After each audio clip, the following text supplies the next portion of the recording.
이 시간 우리가 함께 살펴볼 하나님의 말씀 요한계시록 20장 7절부터 15절까지 보겠습니다. 요한계시록 20장 7절부터 15절까지 함께 봉독합니다. 천년이 참에 사탄이 그 옥에서 놓여 나와서 땅의 사방 백성 곧 곡과 마곡을 미혹하고 모아 싸움을 붙이리니 그 수가 바다의 모래 같으리라. 그들이 지면에 널리 퍼져 성도들의 진과 사랑하시는 성을 두르매 하늘에서 불이 내려와 그들을 태워버리고 또 그들을 미혹하는 마귀가 불과 유황못에 던져지니 거기는 그 짐승과 거짓 선지자도 있어 세세토록 밤낮 괴로움을 받으리라. 또 내가 크고 흰 보좌와 그 위에 앉으신 이를 보니 땅과 하늘이 그 앞에서 피하여 간데 없더라.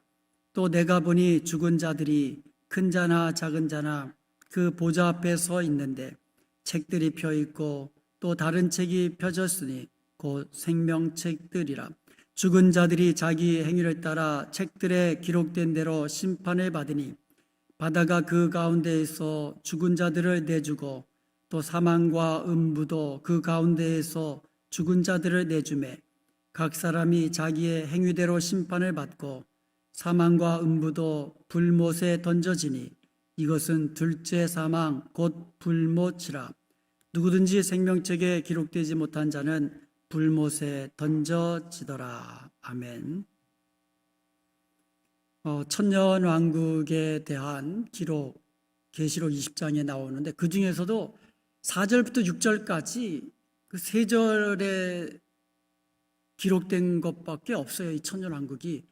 그럼에도 불구하고 2000년 기독교 역사상 가장 많은 논쟁을 가져다 준 그와 같은 구절입니다. 이게 천년 왕국에 대한 그 학설은 크게 둘로 나뉜다 그랬어요.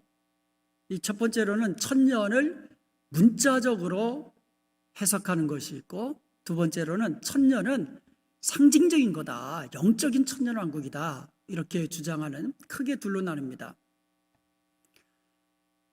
상징적으로 보는 것이 이제 무천년설이고, 진짜 천년이 있다 문자적으로. 자, 천년왕국을 기점으로 해가지고 이 천년왕국 후에 주님이 재림하시면 이것이 후천년설이에요. 천년 후 재림, 이게 후천년설입니다. 이게 용어가 좀 혼동되기 쉬운데 천년 후에 재림하신다, 후천년설이에요. 천년 전에 재림하신다, 이게 전천년설입니다. 자, 그러면 천년 전에 재림하는 것은 또 크게 둘로 나뉜다 그랬어요. 세대주의적 전천년설과 역사적 전천년설. 세대주의적 전천년설은 세대주의자들이 주장하는 이제 전천년설이죠. 이것은 굉장히 문제가 많다 그랬죠. 그리고 또 하나가 이제 역사적 전천년설입니다. 그래서 오늘은 역사적 전천년설과 무천년설, 그러니까 우리 개혁주의, 복음주의자들이 이제 받아들일 수 있는 그와 같은 학설이 이제 두 가지입니다. 역사적 전천년설하고 무천년설. 자, 그럼 한 가지씩 이제 살펴보도록 하겠습니다. 역사적 전천년설은요, 그 요한계시록 20장에 있는 이 사건들을 전부 다 문자적으로 보는 거예요. 대배교, 적그리스도와 거짓 선지자로 인해서 대배교가 있고 대환란이 있은 이후에 그리스도의 재림이 오는 거예요. 그래서 역사적 전천년설은요, 세대주의적 전천년설과 다르게 환란을 통과하는 거예요.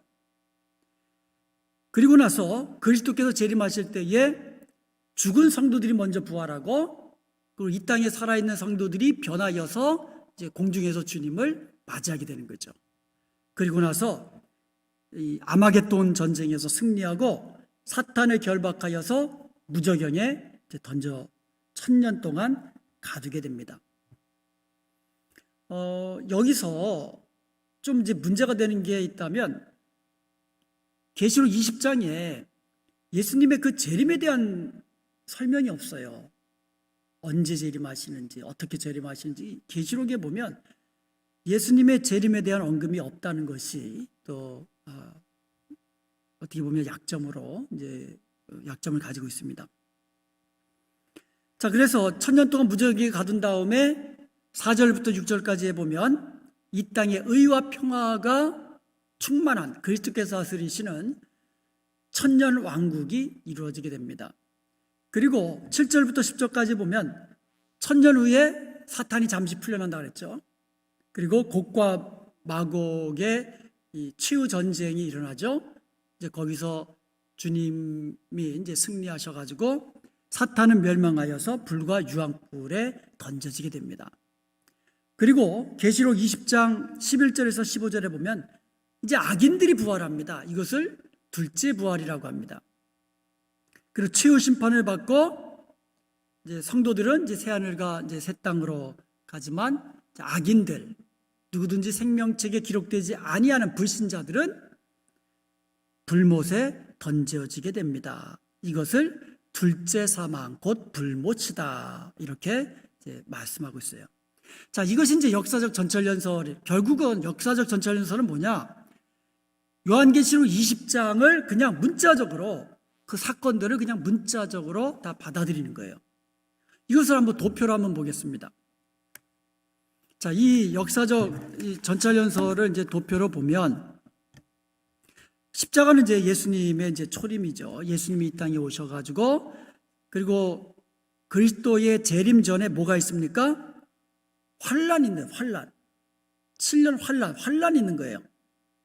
이 환란에 교회도 핍박을 받는다는 거예요. 교회도 핍박을 받으나 극복하고 이겨낸다는 거예요. 이것이 세대주의 전철연설과 다른 아주 극명한 차이예요. 세대주의 전철연설은 뭐예요? 환란 전에 주님이 공중재림하실 때에 성도들은 휴거된다, 환란을 겪지 않는다라고 세대주의자들은 이야기해요. 세대주의 전철연설은. 그렇지만 역사적 전철연설은 아니다. 성경에서 성도들도, 교회도 환란을 통과해야 될 것을 이야기하고 있기 때문에 교회도 환란과 핍박을 받고, 그렇지만 극복하고 이긴다. 환란을 통과하고 난 다음에 그리스도께서 재림하신다. 이게 역사적 전철연설이에요.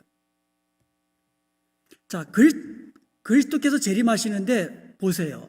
화살표가 하나죠. 세대주의적 전철연설은 어떻게 했어요? 공중재림, 지상재림. 이게 세대주의적 전철연설은 이중재림을 이야기했거든요. 근데 역사적 전철연설은 아니다. 공중에서 재림하는 것이 결국 지상재림 하나다. 이렇게 이야기하고 있는 겁니다.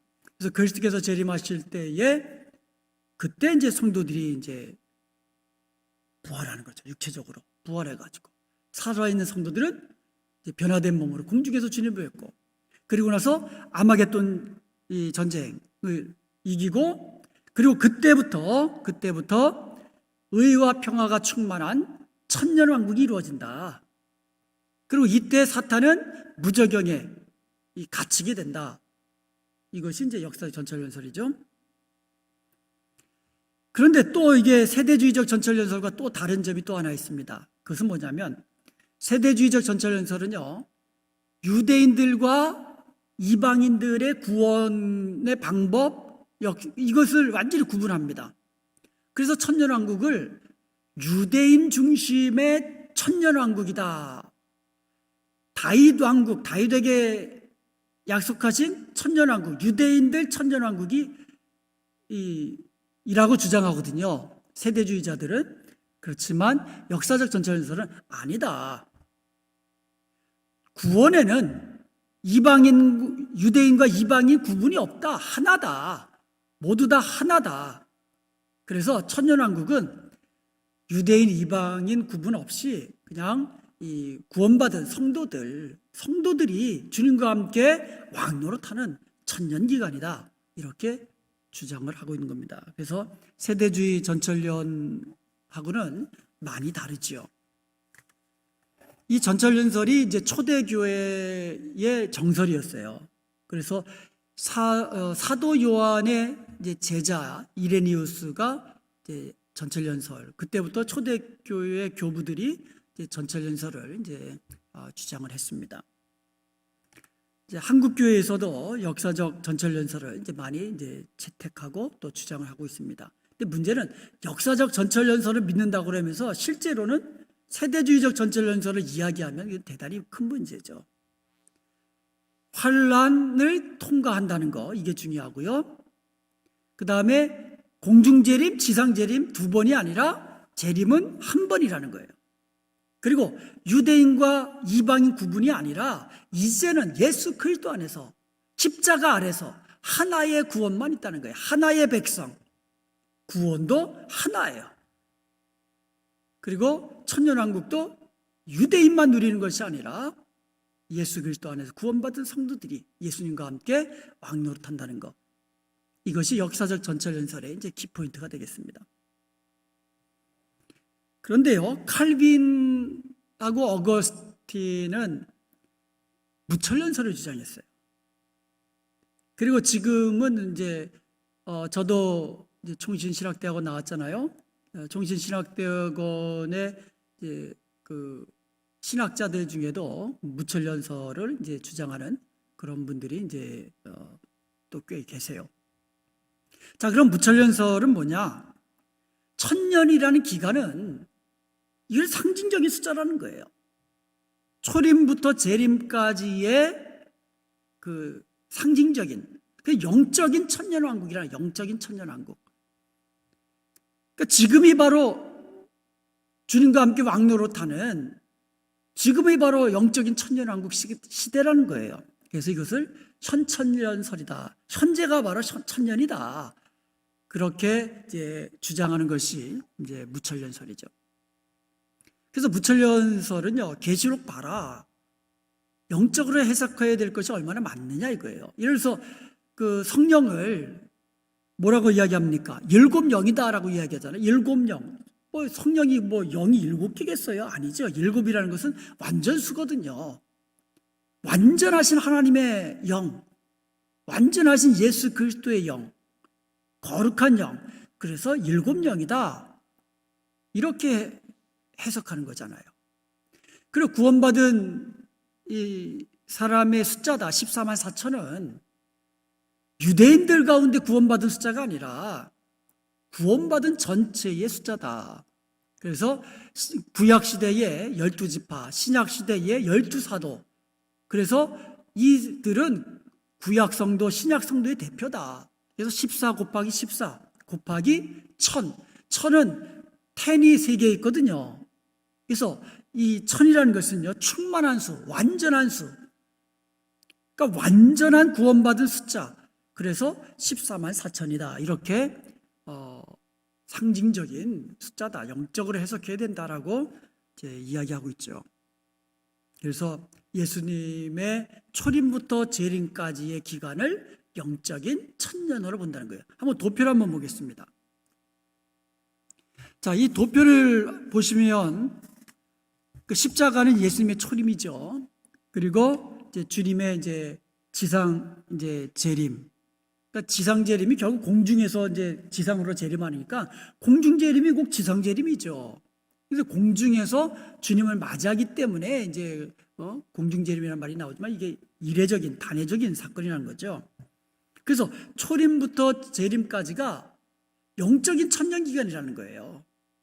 이때가 바로 그리스도께서 왕으로 통치하시는 시대고, 그리고 사탄은 결박당해서 힘을 잃고, 그렇지만 이 사탄이 결박당했지만 여전히 그래도 활동하는 이제 그와 같은 시대다 이렇게 이야기를 한다는 거죠. 그래서 성령께서 능력으로 강하게 역사하여서 이때는 복음이 땅끝까지 전파되는 시대예요. 그러니까 복음이 땅끝까지 전파된다는 얘기는 하나님 나라가 완전히 이제 충만한 숫자, 하나님의 구원받은 인침받은 숫자가 완전히 찼을 때에 주님 재림하시는 거잖아요.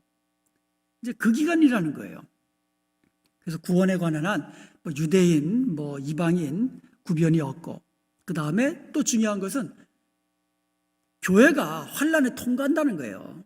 7년 환란이라는 말은 이제 쓰지 않습니다. 왜냐하면 지금 이 세대가 실제로 뭐 적그리스도가 얼마나 많이 나타납니까? 거짓 선지자가 얼마나 많이 나타나고 있습니까? 지금이 바로 적그리스도도 나타나고, 그 다음에 종말의 어떤 징조들이 있잖아요. 뭐 지진이 일어나고 뭐 이런 이 징조들이 있잖아요. 전쟁은 뭐 계속해서 일어나고 기근이 일어나고, 이런 종말의 징조들이 계속 일어난다는 거예요. 그렇지만 주님의 재림 직전에는 그 강도가 완전히 확연히 다르다는 거예요.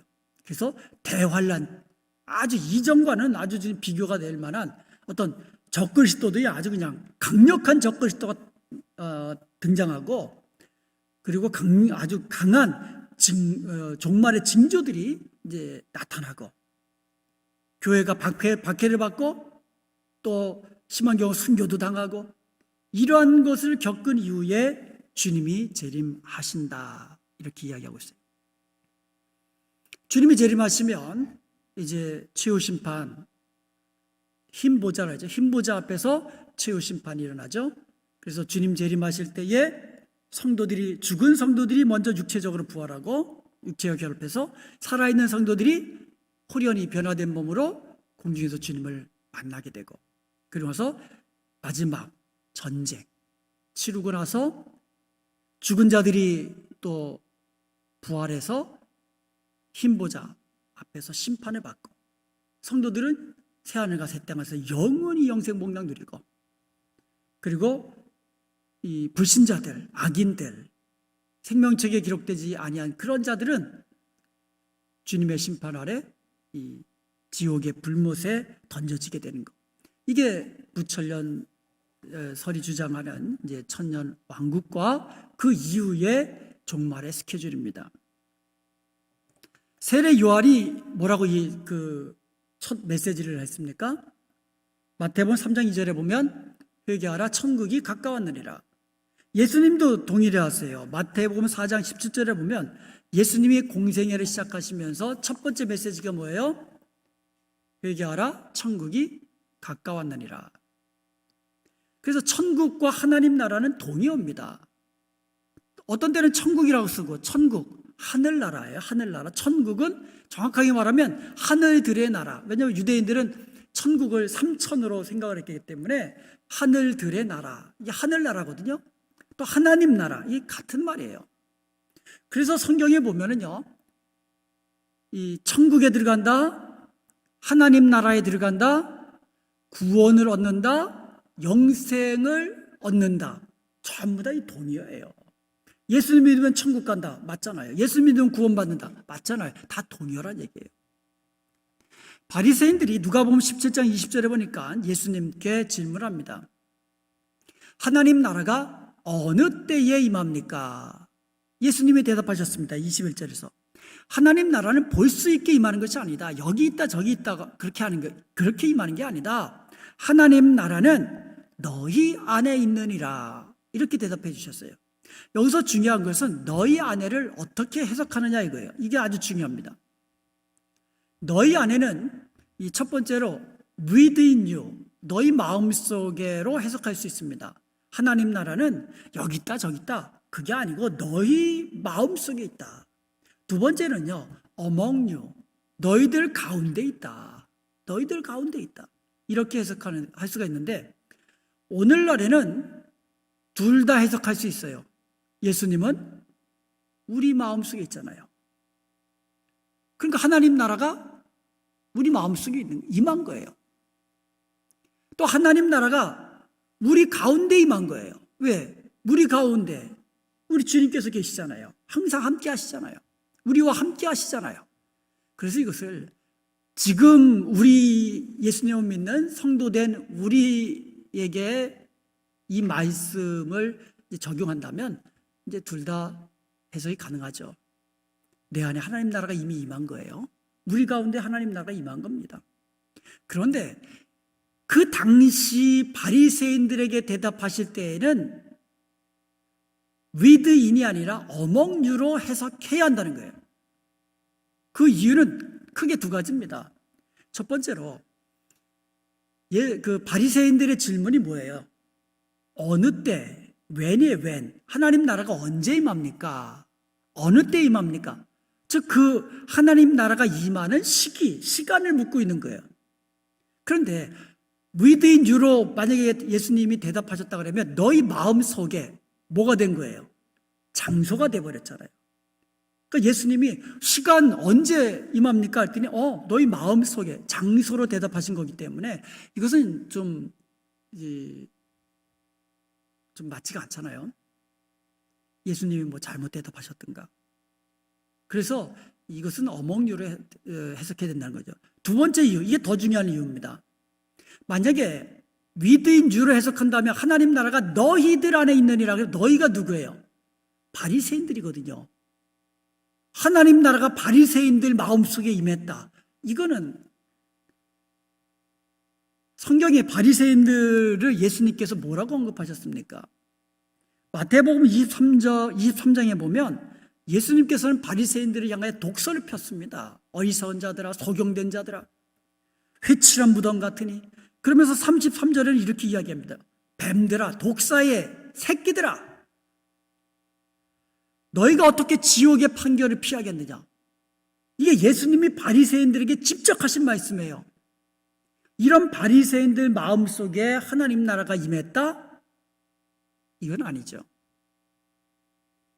그래서 예수님의 대답은 among you, 하나님 나라는 너희들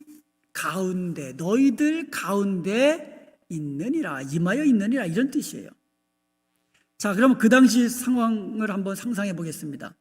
지금 바리새인들이 쭉 둘러 있고 그 가운데 예수님이 이제 계십니다. 이제 바리새인들이 하나님 나라가 언제 임합니까? 라고 질문합니다. 예수님이 대답하십니다. 하나님 나라는 너희들 가운데 있느니라. 예수님이 하나님 나라와 동일시하신 거예요. 다시 말씀드리면 예수님이 이 땅에 오심으로 인하여 하나님 나라는 이미 너희들 가운데 임하여 있다라고 말씀하신 겁니다. 하나님 나라는 통치권이에요. 통치.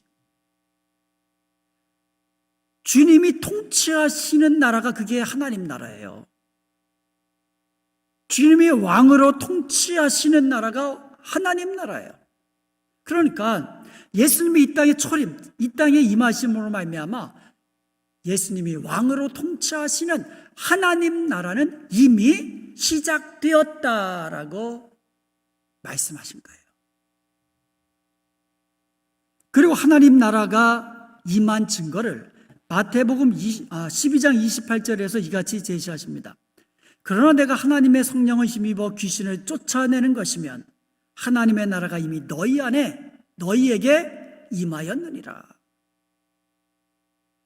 예수님께서 성령을 힘입어서 귀신을 내쫓으셨거든요. 사탄아, 물러가라. 사탄을 물리치셨거든요. 그것이 바로 하나님 나라가 이미 너희에게 임한 증거다라고 말씀하신 거예요. 즉 예수님이 이 땅에 예수님이 임하심으로 말미암아, 그리고 특별히 십자가에서 죽으심으로 말미암아 사탄의 그 머리를 치셔가지고 아주 중상을 피신 거예요. 그거를 이제 사탄을 결박했다, 이제 이렇게 이제 표현하는 거죠. 결박되었지만, 머리를 상하게 되었지만 여전히 그래도 완전히 멸망한 건 아니잖아요. 사탄이 완전히 지옥 불못에 던져진 것이 아니잖아요. 그래서 여전히 이 사탄의 세력이 남아있다라고 이야기하는 거죠.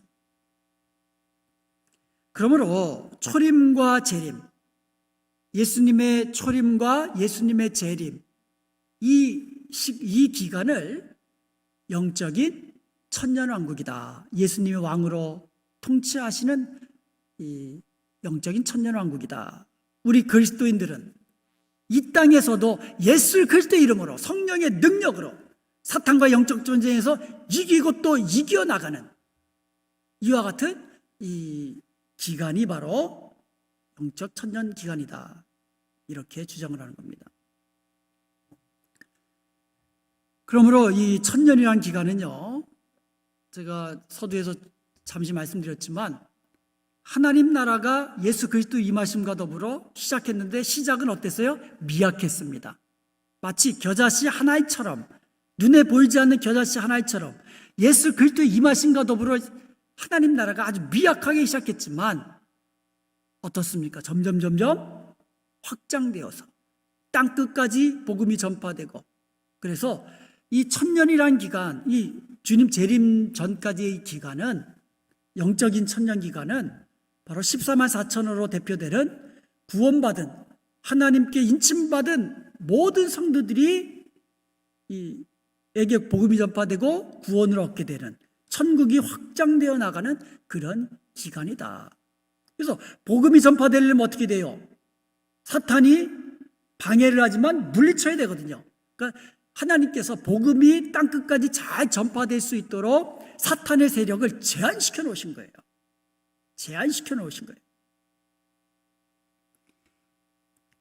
이 기간 동안 마귀는 결박되었지만 여전히 활동하고 있다는 거예요. 예를 든다면, 이런 예를 이제 많이 들죠. 1950년 9월 15일 날 인천 상륙작전이 성공적으로 마쳐졌습니다. 그런데 9월 28일 날 서울이 수복됐어요. 중앙청에 태극기 올라갔어요. 그렇지만 그때 9월 28일 이후에도 이곳저곳에서 이 소규모의 전투는 계속됐잖아요. 바로 그거라는 얘기죠. 예수님이 이 땅에 임하시고 십자가에서 사탄의 머리를 상하게 함으로 아주 결정적인 승리를 거두었지만, 이 서울 수복처럼, 그러나 그 이후에도 크고 작은 이 영적 전쟁이 이루어진다는 거죠. 그런데 사탄이 힘을 잃었어도요, 우리 영적인 존재이기 때문에 사람보다는 세거든요. 그렇지만 우리 성도들은요, 예수 그리스도 이름이 있고 성령의 능력이 있기 때문에 예수 그리스도의 이름의 권세와 성령의 권능으로 이 영적 전쟁을 이겨나갈 수 있다는 거죠. 주님과 더불어 왕노릇하면서 사탄과의 싸움에서 이기며 땅끝까지 복음을 증거하는 데에 우리가 쓰임받을 수 있다는 거죠. 자, 그렇다면 완전한 하나님 나라, 완전한 사탄의 멸망은 언제 일어납니까? 예수님의 재림 때 일어나는 거예요. 예수님의 재림 때 성도들은 육체적으로 부활하고 후련히 변화되고, 그리고 사탄이 마지막 마지막 전쟁을 이끌잖아요. 곡과 막으로 나왔잖아요. 그래서 그 전쟁에서 예수님이 승리하시고, 그리고 사탄을 불못에 던지고, 성도들은 새하늘과 새 땅으로, 그리고 생명책에 이름이 기록되지 않은 불신자들, 악인들은 이 둘째 사망, 즉 영원한 이 지옥불에 던져지게 되는, 이것이 바로 이 천년 왕국을 중심으로 한 종말의 스케줄이 이제 되겠습니다. 이것이 이제 무천년설입니다. 요한계시록 20장은요, 천년 왕국을 두고 논쟁하라고 주신 책이 아니에요. 그런 장이 아닙니다. 계시록은 한마디로 이 계시잖아요. 환상을 본 거잖아요. 그것을 우리에게 문자적으로 기록해 준 거잖아요. 그렇기 때문에 우리가 완전히 안다는 것은요, 참 어려운 이야기예요. 그렇기 때문에 이것을 역사적 전천년설이 맞다, 무천년설이 맞다, 이것 가지고 우리가 논쟁할 필요는 없다라는 거죠. 그렇지만 우리가 세대주의적 전천년설은 우리가 멀리해야 됩니다. 이단들에게 그들이 이제 세대주의 전천년설을 가지고 우리 교회에 오면은 환란에 통과하지 아니하고 주님 다시 종중재림하실 때 들림 받는다. 이런데 이게 이단들이 어떻게 보면 이것을 가지고 악용을 하거든요. 그리고 성경적이지도 않죠. 어떻게 구원을 이방인과 유대인 구원으로 나누고 유대인들이 천년왕국의 지상에서, 이런 것들은 좀 맞지가 않는 거거든요. 예수님의 재림이 두 번에 걸쳐 일어나고 이런 것들은 우리가 억셉트할 수가 없습니다. 그렇죠. 우리가 역사적 전철연설이나 무철연설은 얼마든지 우리가 받아들일 수가 있는 거죠. 그런데 여기서 중요한 것은요, 계시록 20장에서 강조하고 있는 것이 뭐냐? 본질적인 것에 우리가 초점을 맞춰야 돼요.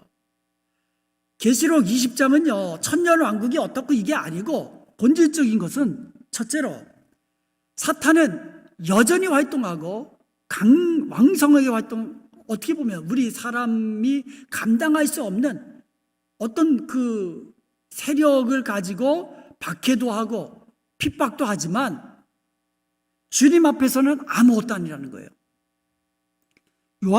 사도 요한 당시에 로마 제국의 황제는 그 위세는요, 대단했지요. 그리고 기독교회가 로마 제국 하에 얼마나 엄청난 박해를 받았습니까? 얼마나 엄청난 핍박을 받았습니까? 얼마나 많은 초대교회 성도들이 순교를 당했습니까? 이런 상황 속에서 기록된 것이 계시록 아닙니까? 바람 앞에 등불처럼 꺼져가는, 곧 꺼져 없어질 같은 그와 같이 어떻게 보면 힘없는 그와 같은 존재이지만 로마 제국, 로마 황제 앞에서 이 기독교의 성도들 비교가 됩니까? 이 싸움이? 그러나 이 본문 말씀에서 우리에게 이야기해 주는 것은 뭐냐? 마지막은 마침내 하나님의 뜻이 이루어진다는 거예요. 하나님의 구원 계획이 이루어진다는 겁니다. 마침내 교회가 궁극적인 승리를 거두게 된다는 것이지요. 핍박하던 그 같은 이 로마 제국, 핍박하던 정치 세력, 핍박하는 거짓 종교들 다 멸망당하고, 그렇지만 교회는 하나님 앞에서 승리의 기쁨과 노래를 부르게 될 것이라는 것을 이야기해 주고 있는 것입니다. 초대교회 당시에는 로마 제국이 어떻게 보면 이 핍박하는 가장 큰 세력이었죠.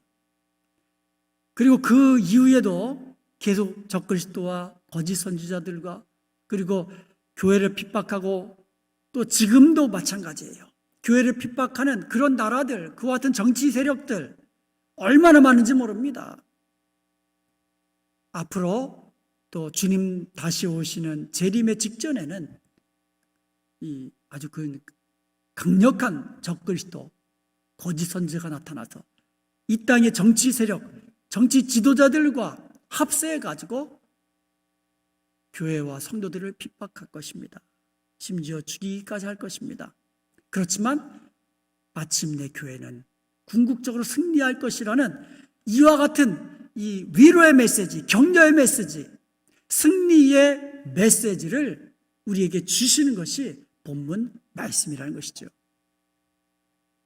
두 번째로 이 본문에서 우리에게 알려주고 있는 것은 뭐냐면 하나님의 말씀을 지킨 사람들, 주님을 증거하다가 죽임당한 성도들, 순교한 사람들, 그와 같은 이 성도들의 영광을 보여주고 있는 거예요. 본문은 1차적으로 로마 제국의 핍박을 받고 있는 이 초대교회 성도들을 위해서 쓰여진 이 메시지라고 말씀드렸습니다. 그리고 또 궁극적으로는 교회를 박해하는 세력, 거짓 종교 앞에 무릎 꿇지 아니하고 목숨 다하여 믿음을 지켜나간 그와 같은 성도들에게 큰 영광이 기다리고 있다는 것을 알려주고 있는 그와 같은 이 메시지라는 것이죠. 이것은요, 순교의 위협을 받았던 성도들에게 큰 위로가 되었고, 또 앞으로도 정치 세력과 거짓 이 종교자들, 그리고 이 사탄의 쫄개들이 합세해서 핍박할 그와 같은 박해에 직면할 우리 성도들에게 이 믿음을 지킬 수 있는, 예수 그리스도의 이름을 부인하지 않을 수 있는 큰 힘과 그리고 능력을 줄 것이라는 것이죠. 우리는 본문을 통하여서 교회를 대적하는 세력의 배후에 사탄의 세력이 있다는 것을 우리는 알아야만 합니다. 이것을 우리가 영적인 눈으로 볼 수 있어야만 합니다. 교회를 분열시키고 교회를 박해하고 성도들을 핍박하고 그 배후에는 악한 영이 있다는 사실을 우리가 분명히 알아야만 합니다.